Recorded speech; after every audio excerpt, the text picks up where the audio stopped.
So, Jamail, how did your journey start? How did my journey start?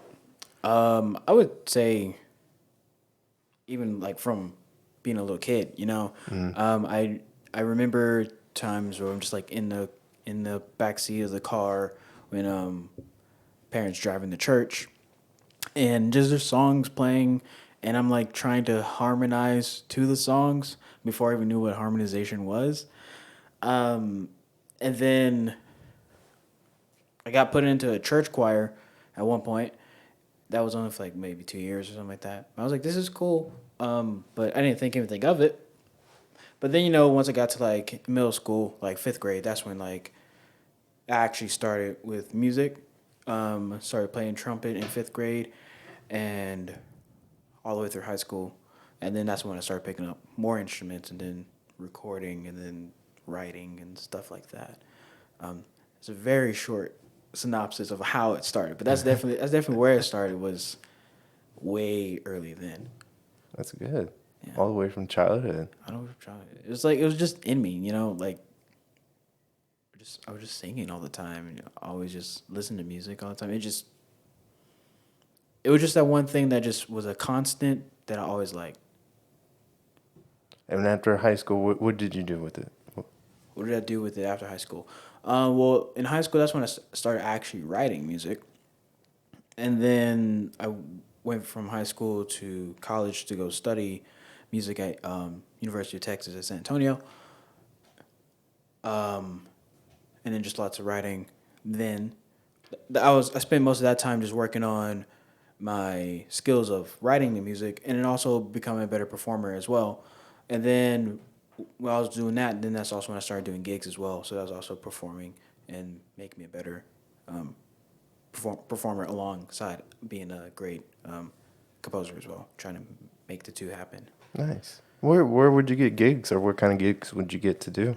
Oh man, I feel like I got kind of lucky because when I actually started gigging with, well, I started gigging with a different band first. I was the bassist of a band called Midame, and we started at Imagine Books and Records. That's like the quintessential place that every new band goes to play in San Antonio. Imagine Books and Records, and just like a small like bookstore that sells records as well. But they did shows late at night, and then that led to that band got traction really quickly. So it led to going to like playing at the McNay Ooh, Art Museum, and then at the time La Botanica. That was a bar at the time, and then a few gigs here in Austin here and there. But then when I started my own band, because I realized I really wanted to write my own music, we got kind of lucky and got into this cafe called Carmen's de la Calle, and which is like pro players play there like all the time. And I was like, how feeling did privileged. yeah, I was like, how did we get this? I mean, I know how we got it because we're good musicians, but at the same time, pros play here. Yeah, I mean, maybe I shouldn't say just pros because we are professionals as well, but masters of their craft where we're not there yet, and we're playing at this place that they play all the time. And I was like, this is kind of cool. And then we played there quite a few times. That's where my band started. That we started playing there more. that's a good start. Yeah, That's what it sounds like. I would say so. And now, what are you doing with your craft? What are you doing with your skills along with your band? Along with my band. So the main thing I'm trying to do with music composition is write music for video games. That's what I really want to do, and then whatever other avenues branch off of that. So if someone recently contacted me that they wanted me to write music for a film, like a short film. So I'm gonna get into that, and then also producing for people. I have an artist that I'm writing some music for, and then whoever wants me to write, recording people, mixing my music and other people's music, writing a lot of my own music right now. Lots of music, lots of music, and I would say that's mainly what I'm doing when it comes to like the musical endeavors right now. It's kind of like all over the place. Wow, where do you find time to do all this? What gives you all the motivation to do all this? I just do it. Nice. Like, okay, I have to give a better answer than that. No, don't. Uh, It's up to you. I mean, you just do it.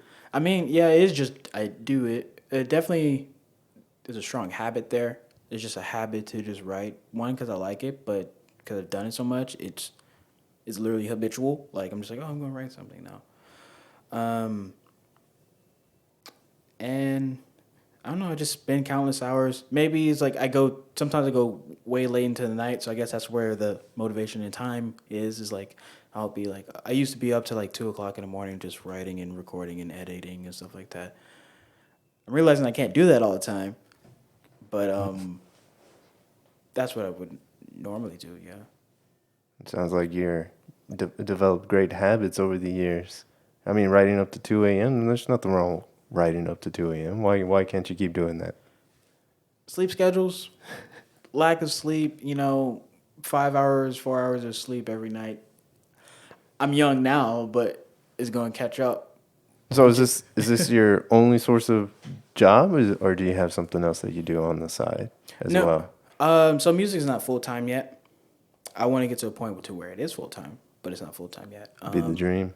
It would be the dream. Now, but I do have a day job as well.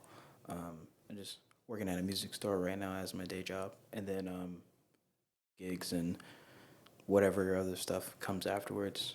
Maybe the occasional DoorDash thing or something like. So if people wanted to come here and take a sample of your music, where you have it out, what platforms? So it's on all streaming platforms, and then also on Bandcamp. You can find my music just by typing in my name. That's Jamailchachere. So that's Jamail, and then Chachere. That's where you find my solo stuff. That's YouTube, Instagram, all streaming services, all that stuff. And then as for my band, our name is Zenobia. That's Xenobia.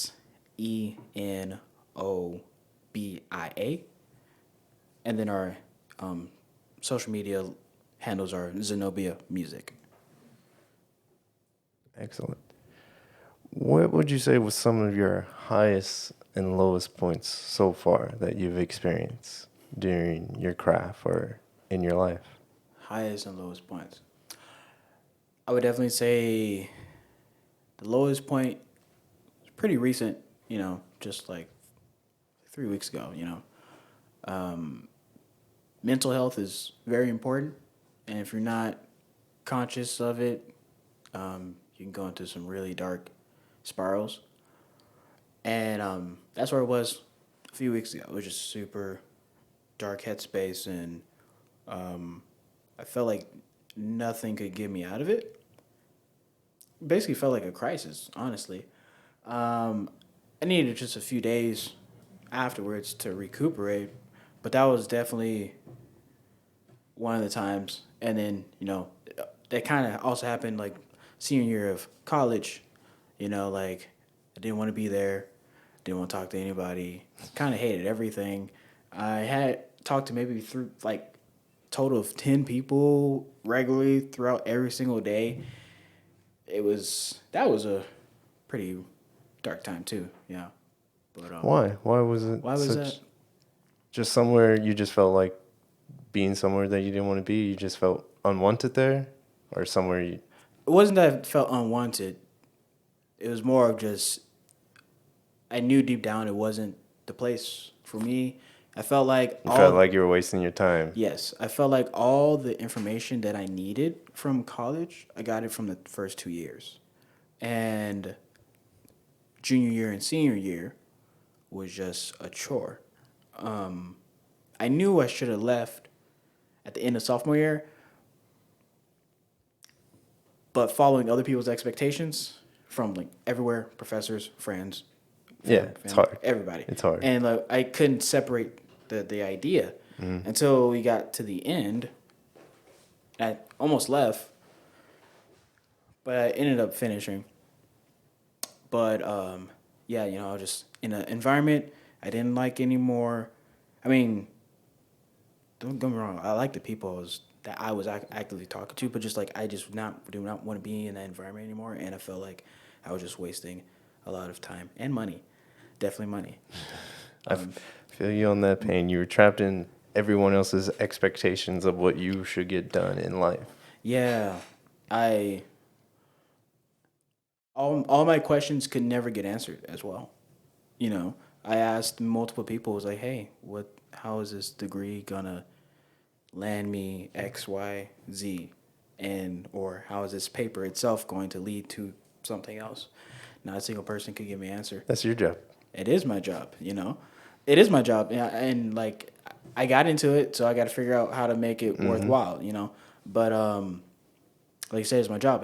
And then as a musician or any creator, and specifically, you have to create your jobs. You have to create your opportunities. They never just pop up. There's never just a job listing. And if there are job listings, the competition is way too steep. Yeah. Like you're going against people who've been doing it for like 50 plus years or something like that. And you're just, what is it? A tadpole in a little pond. Yeah, exactly. You know, and then if you get it, then great. But the odds of you like getting those actual like job listings are like never gonna happen. So, how do you bring yourself out of the depression? You just give yourself a couple days, give yourself some. What is it you take a break from? Um, Social media for sure. I realized that how much social media is actually affecting me and other people as well. But gotta get away from social media. Um, and it's really easy to isolate yourself too. I do that a lot. So at least being around people. You don't have to talk to them. You can try to talk to them, but sometimes you don't have to talk to them. Just being around the people that actually understand you just helps. Talking does help as well, though, but sometimes you just don't feel like talking to anybody. That's what I would say, though. Definitely get away from social media, move around. A lot of people say working out. Well, maybe for you, it's just writing your music, doing your music, Yeah, yeah. keeping you a sane mind. Honestly, yes. So that one day I was telling you the crisis mode was going crazy. I just wrote for like 7 hours straight, and I just forgot about it all. Wow. But then the moment I stopped, that's when it kind of came flooding back in. But It's like you were on a drug. not quite. I mean, in a way. Well, in a way, In a when way. you got the chemicals in your brain flowing, all those endorphins, it takes away all the depression because you're doing something fun. So the brain releases the endorphins to make you happy. I guess you could say that. But it's a Just a what if. it's a what if. But at least this is something that leads to other better things versus actual drugs that just a downward spiral. you know, Drugs are drugs, whatever they are. drugs are drugs wherever they are. Yeah, People use them. Some people use them for out of habit. Some use it for medication. So it all depends on how you use it. It's the context. that's fair. Yeah. But enough of that. What about you? Back to your bands. So what is the names of the bands? The band's so Zenobia, that's the band that I'm in. And then it's just my solo stuff, just my name, Jamailchachere. Yeah. But those are just the two groups that I mainly do stuff for. And what is your goal with those two? Like, how do you want to promote them? How do you want to use the two?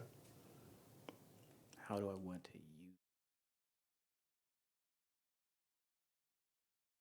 use part of me kind of wants to be famous. I'm not gonna lie, but the other part of me is like, no, I don't want that.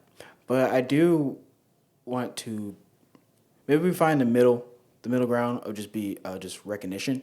You know, like I want to be recognized by people. I want people to listen to the music and be like, I feel better, my or I'm interested in something mentally stimulated, or like they feel like they're heard or something like that. So you feel like you want to write enlightened music to bring up people's moods? Not quite. Not quite. Not quite. If I end up doing that, that's great. Um, how should I explain it? Because I thought about this a lot recently. You know, like what's my purpose in life, kind of thing. And I've realized one, I like to perform. I belong on the stage, writing music and performing my music. I know that for sure. But then I thought, why do I write music? You know, um, and I would definitely describe it as one, I'm writing music for me because that's just my brain is just in overload all the time. So I have all these ideas I want to get out. But then, like, what does it mean?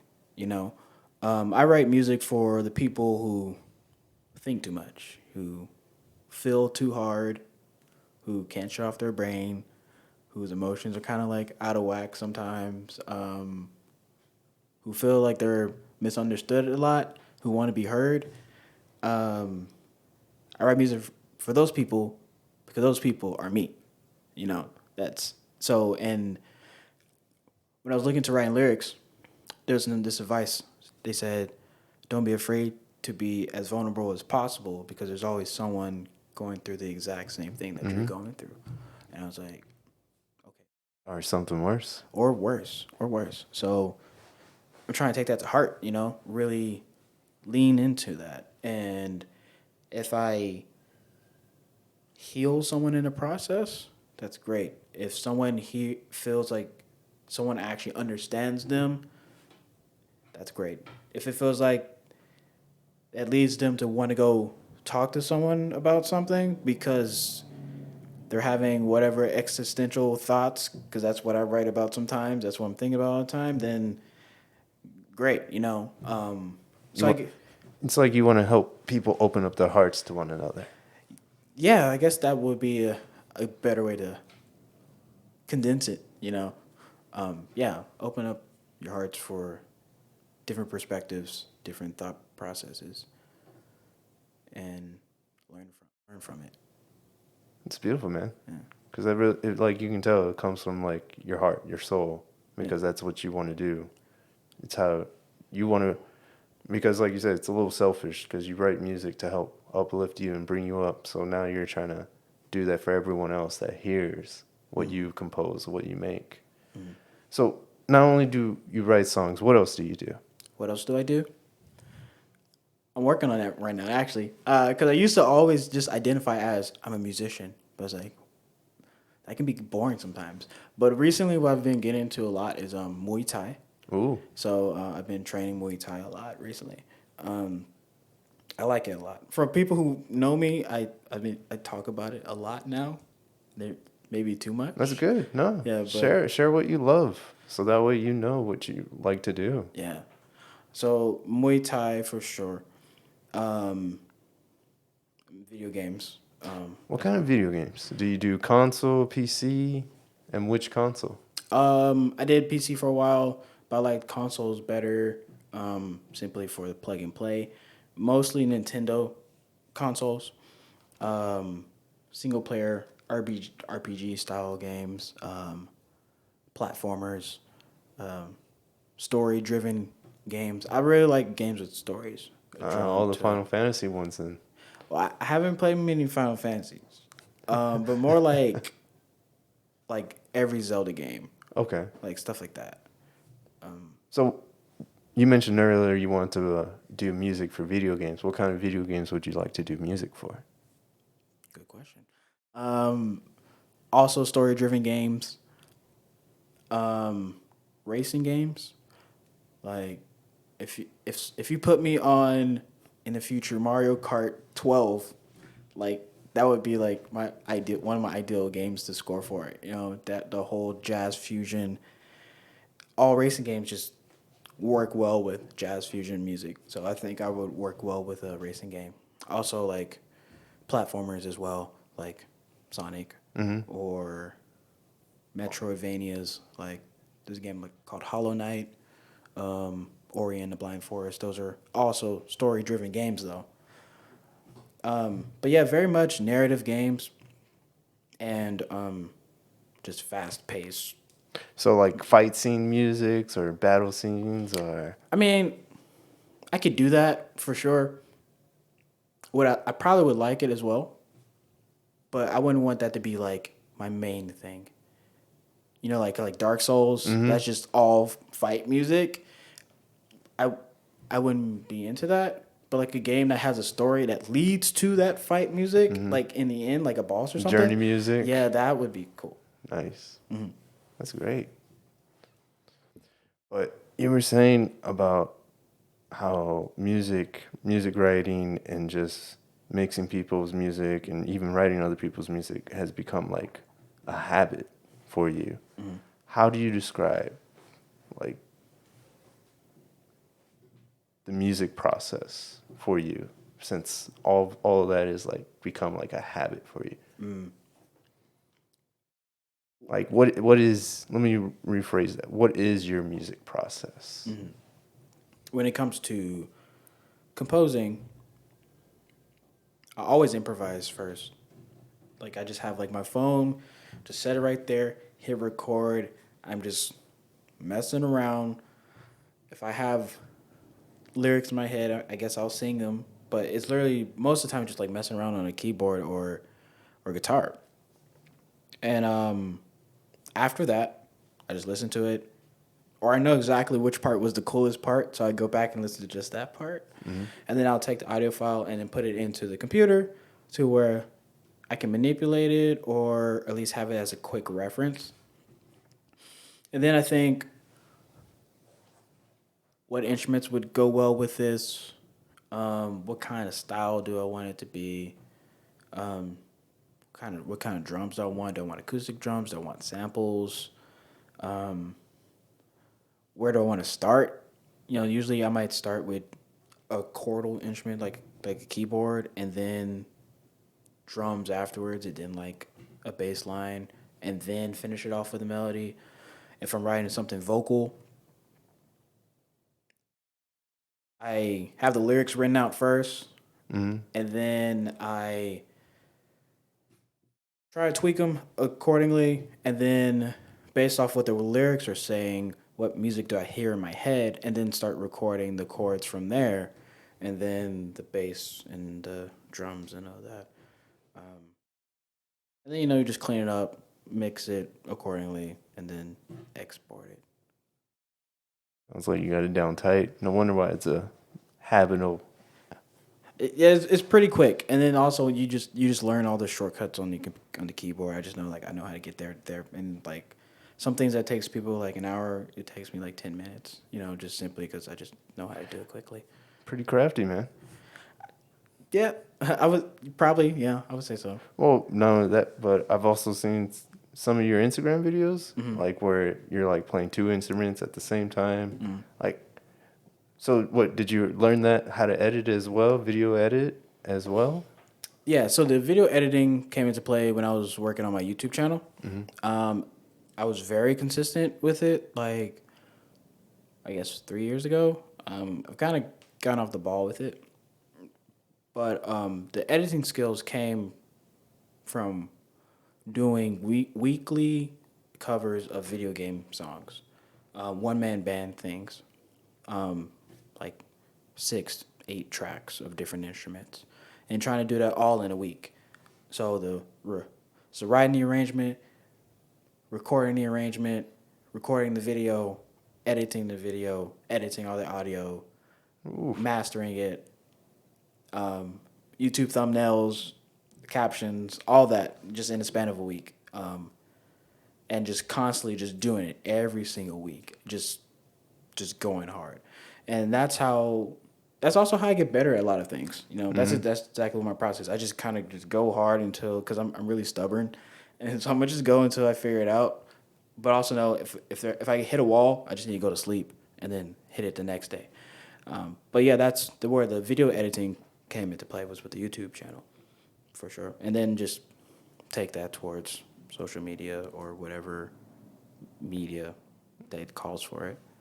Oh man, like that's really good. I mean, it's very hard to like come across people that not only know how to write music, but then also have videos of them with video effects, like them playing two instruments at the same time. Sure, you can do that maybe with some apps, but like make it look real quality like you do, that's pretty good. Thanks, man. I mean, I can tell like you put in a lot of time into those videos. Lots of time. It's a lot quicker now.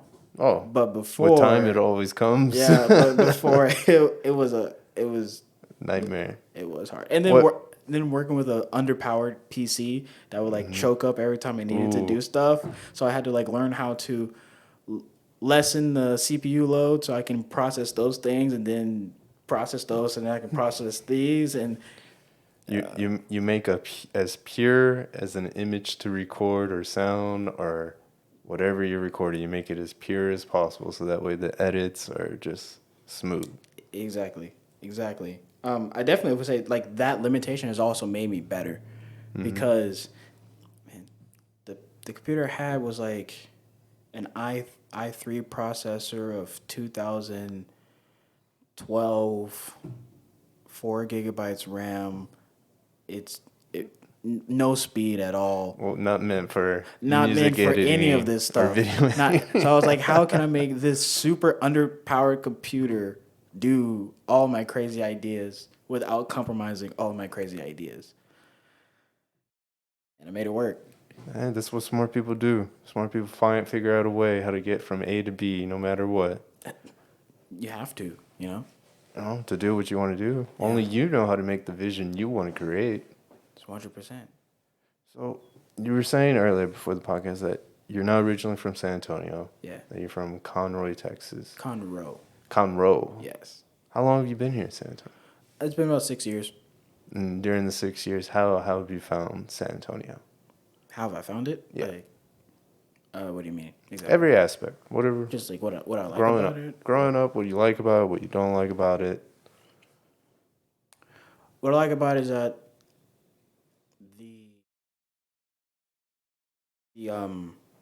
the music scene is pretty close knit.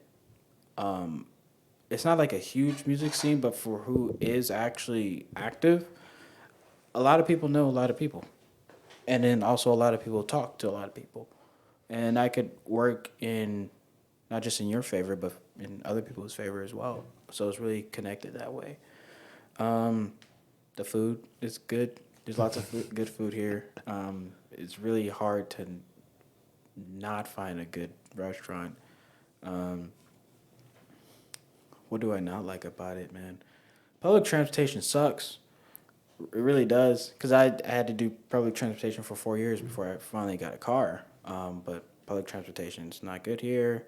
That's kind of just America as a whole, really. Not really think about it. But. Yeah, that's one of my key things that I personally would like to see better is just being in a different country for a whole entire year and seeing how like a working public transit, I can't stress like a working public transit, how well that will benefit like the people of the city, or not even the city, but the whole entire region. And just the freedom for everybody. Like you're not limited by a car to go places, because our cities are developed for trucks and cars. More so for trucks, because don't forget that originally the highways were all built so that the military could transport their equipment from one base to another easier. Yeah, and then all these places all the cities are far away, and then even within the city, everything else in the city is far away. There was like a state push for like a monorail system between all the major cities. I think that fell through. But I was like, dude, that's like the greatest thing. Like to be able to get from here to like Houston in a matter of like an hour.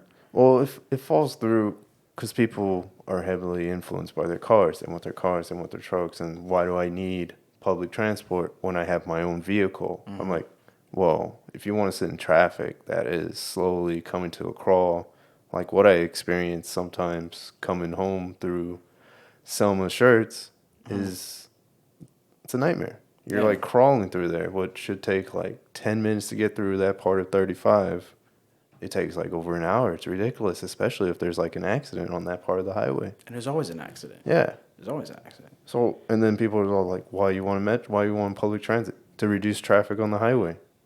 To not have to worry about stepping on my brakes every 30 seconds Yeah. when I'm going down a highway, a raceway, really, in Texas. They're Yes, raceways the raceway. that I shouldn't have to be tapping on these brakes all the time. Right. And if I'm going to have to be worrying about like that much concentration while driving, why not build a public transit? Yeah, taxes and everything, but you get what you pay for. And just Yeah. like people are finding out here, like a lot of things are cheap, but some things aren't cheap. Mm-hmm. So other than public transit, what else would you like to see changed or maybe just something different? If we're talking about like the music scene, I would definitely want to see the musicians get paid well. Are they not paid well? No, For definitely what? not. Just like just doing the gigs as a whole. There's plenty of like the under the indie scene or just the not mainstream music. Like they'll do some of these gigs, and won't get anything. But like the bars still making money, like the venues making money, but like the band gets like $20. I've been hearing that's like Yeah. a constant thing. It's It's just the bands don't get paid by these venues that yeah. hold up the events. Yeah, they don't, or if they do, it's really low.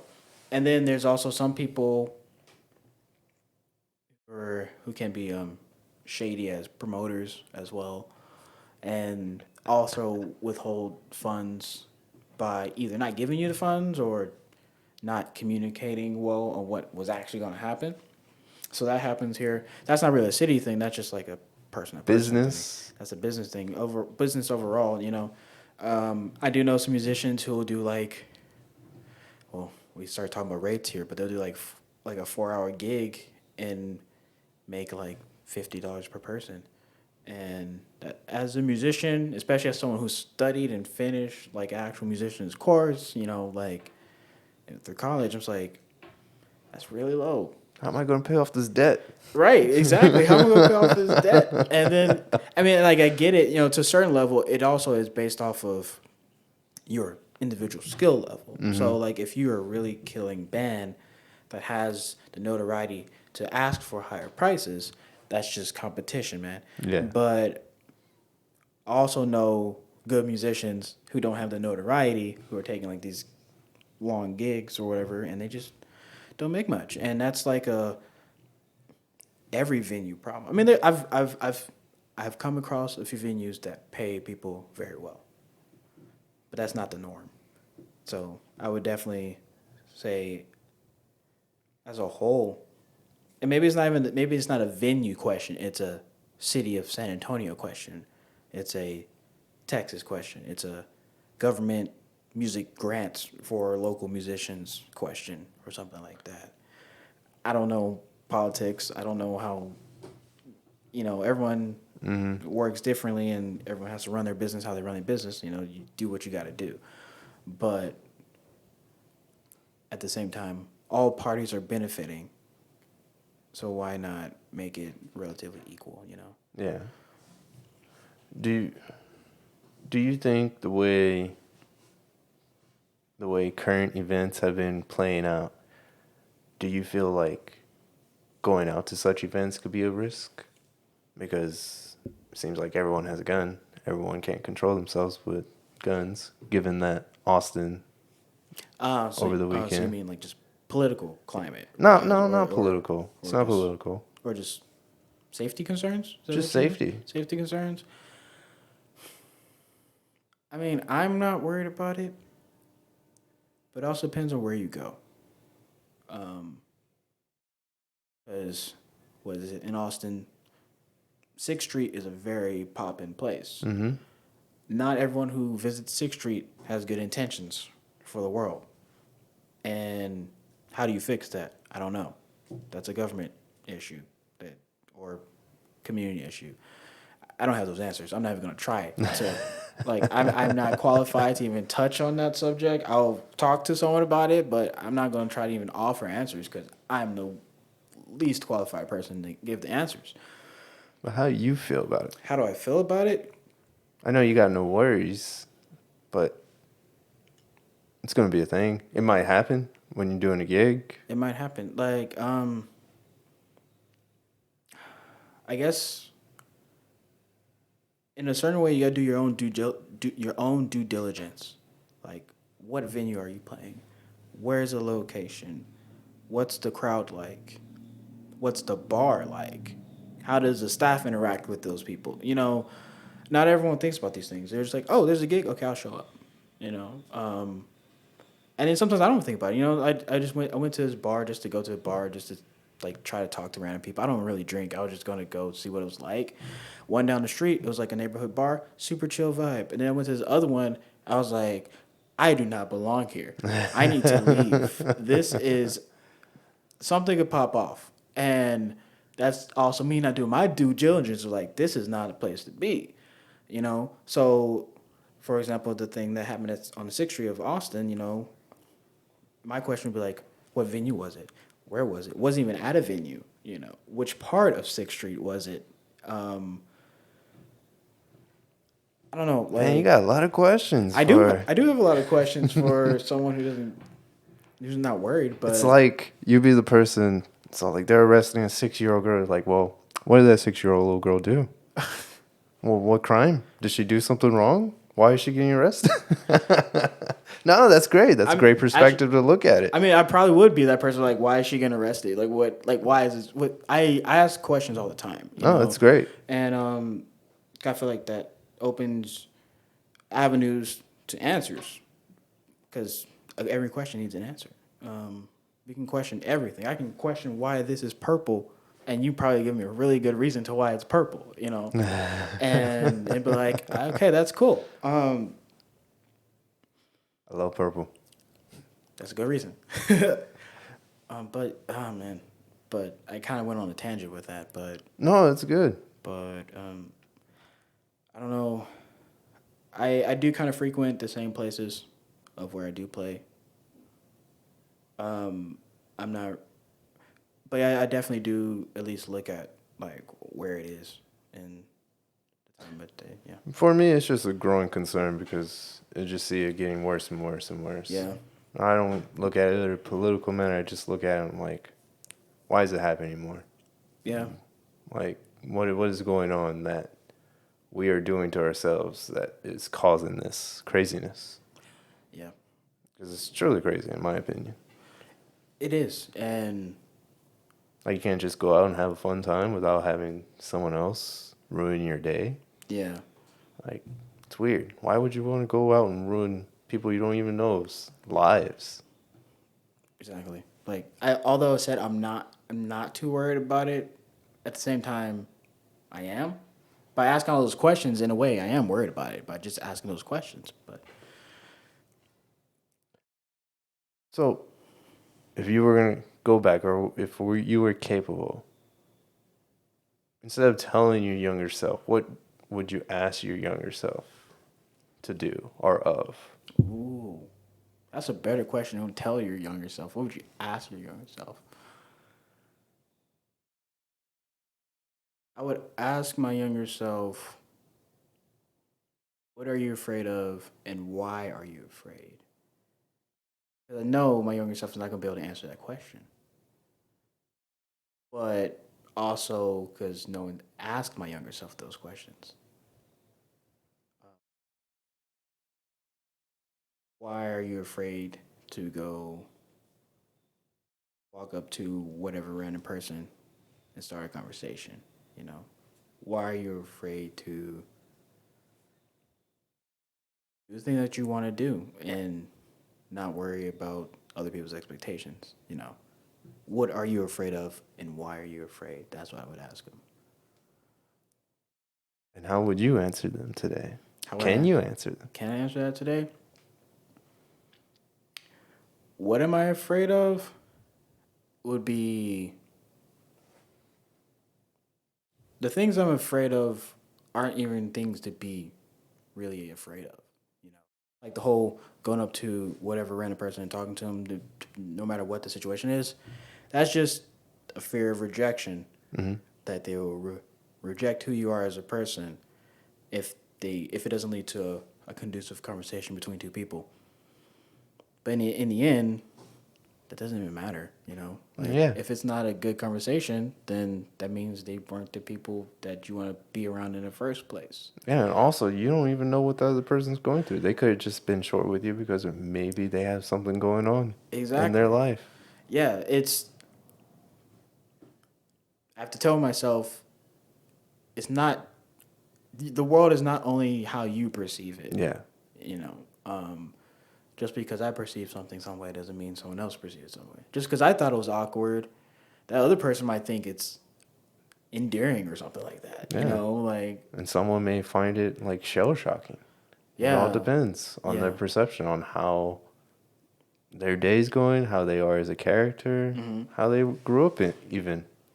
yeah. You know, what I thought was an awkward, weird situation, that person probably changed their life. You know, that's like maybe not like change their entire life, but maybe they made them rethink something. You know, and just because I thought it was weird doesn't mean that they thought it was weird. They might have enjoyed it. You know, this was any connection. You know, but like, what would you say your favorite thing about the podcast are? Just it lets out my creative side for me. Like it lets me show up what I want to build, how my artistic self is. This is like a self representation of me, basically, my podcast. Yeah. And like, there's a piece of paper on my wall that Yeah. costs so much money, and I'm still not technically called a geologist. Really? Yeah, it's crazy. I have to go take some certification tests that people were grandfathered in before the year 1999. So, what's the difference?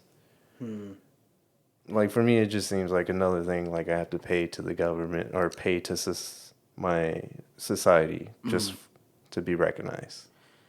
And to me, it just doesn't make sense. And then sometimes the recognition isn't even really worth No. the recognition, you know? This is why I love doing it. I mean, it's just like like my self artistic view. And I don't know.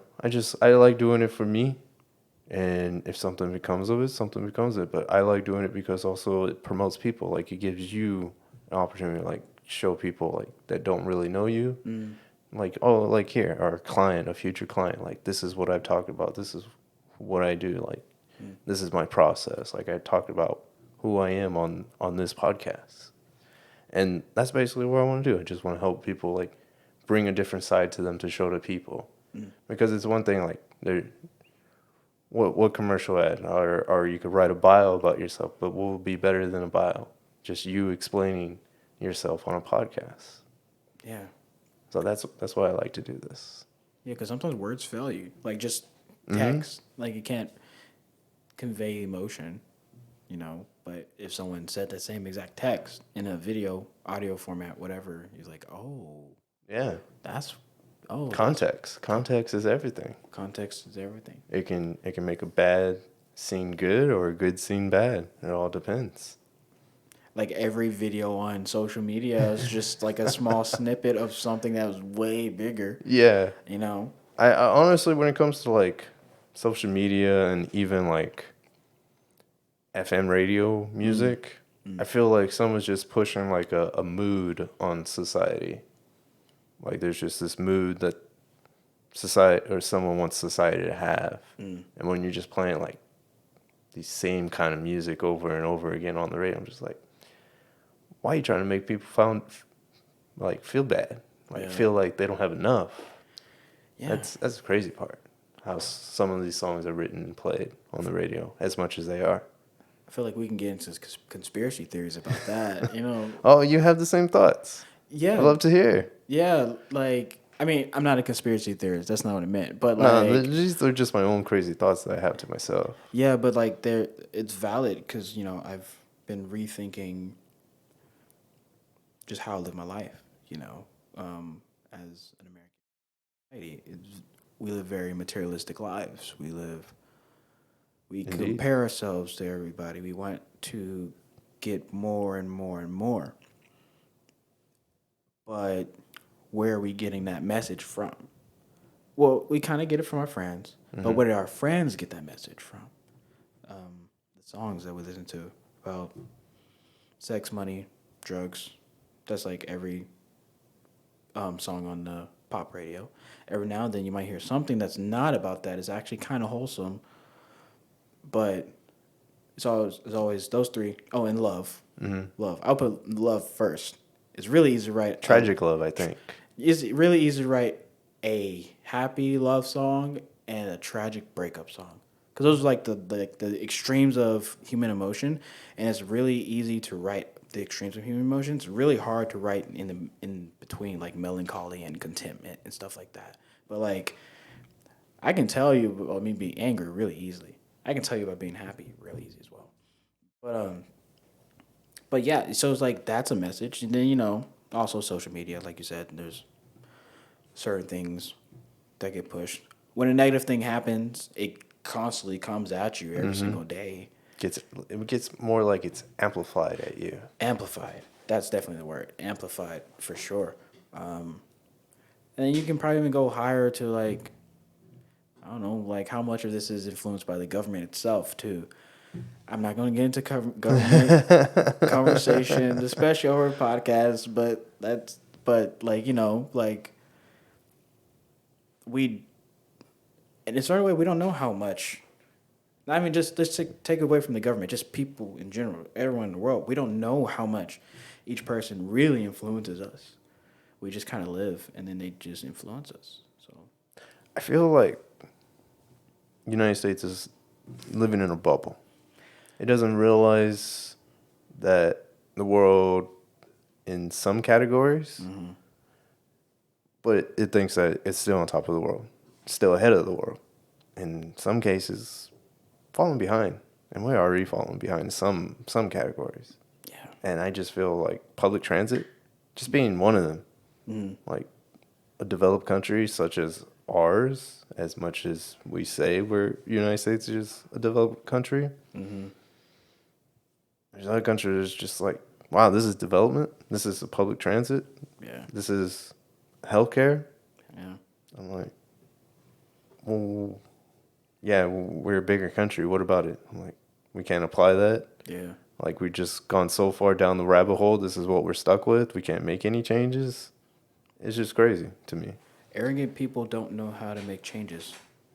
No, I don't want to make changes because greed is hard. Yes, all Americans are arrogant. I will say that again.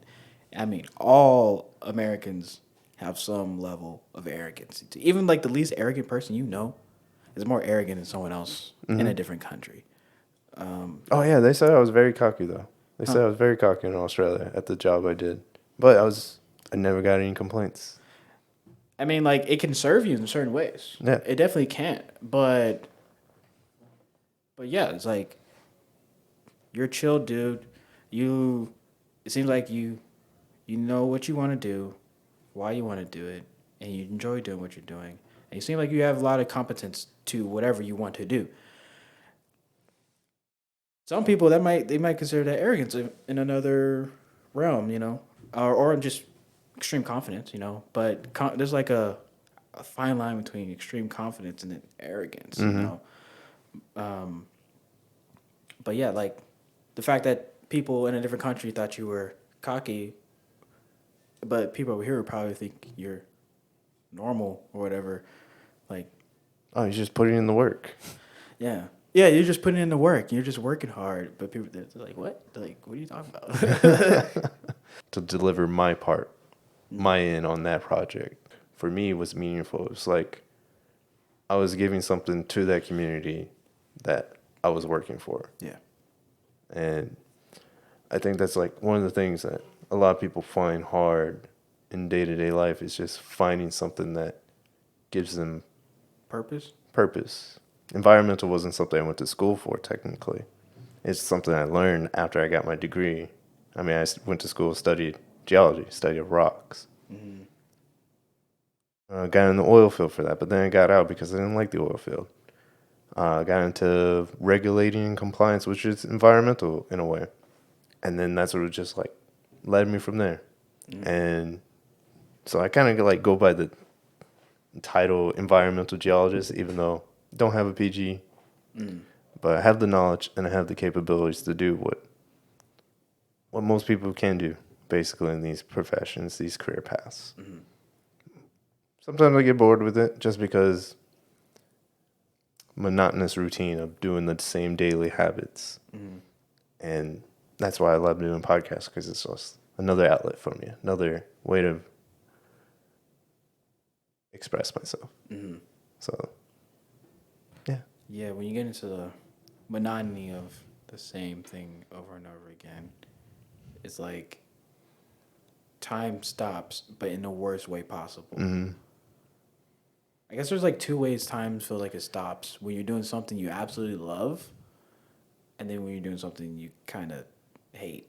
It's like time doesn't stop when you're doing something you hate. It's just you don't have that time.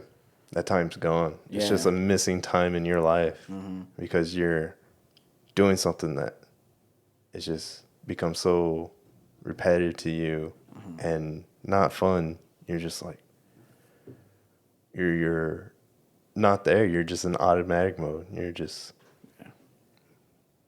going through the motions. Yeah, and it's like, what's the point of just going through the motions? Variety. I'm learning Stability. That's why you go through the motions. It's like these are questions I ask myself on a daily basis now, right now. Just particularly in this point in my life, I'm asking these questions all the time. Just like, what does stability mean to me? What does comfortability mean to me? How much variety do I actually want? How much monotony do I actually want? Because, sometimes monotony helps to know that, like, that whole stable income of, like, you do this, you get that, and it happens every day. That's pretty monotonous. And that's stable. Yeah. But is it something you want? Exactly. That's what makes it monotonous. Yeah, exactly. Like every time I've gotten into a very monotonous cycle of life, that's probably when I felt the worst. So it's like, okay, what am I going to do about it to like at least break it a little bit? Sometimes I don't have the answers, but I feel like that is important. Just not do the same thing over and over again. Even with the things that you like even with music, sometimes I have to tell myself, stop, just stop recording. Like sometimes I have to go. I do challenges where I'll try to not do anything music related for a week. I kind of can't do that anymore because now people are calling me to play gigs for them, money making opportunities. So it's I can't just not do music, but at least on my own, in my free time, don't touch the keyboard, don't touch the computer, don't do anything. Just don't go do something. Go outside. Go meet somebody new. I don't know. It's a tricky thing. Yeah. And I try to find things that I avoid that. Like even this podcast. Yeah, sure, it's the same thing, setting this up and having guests and just having a discussion.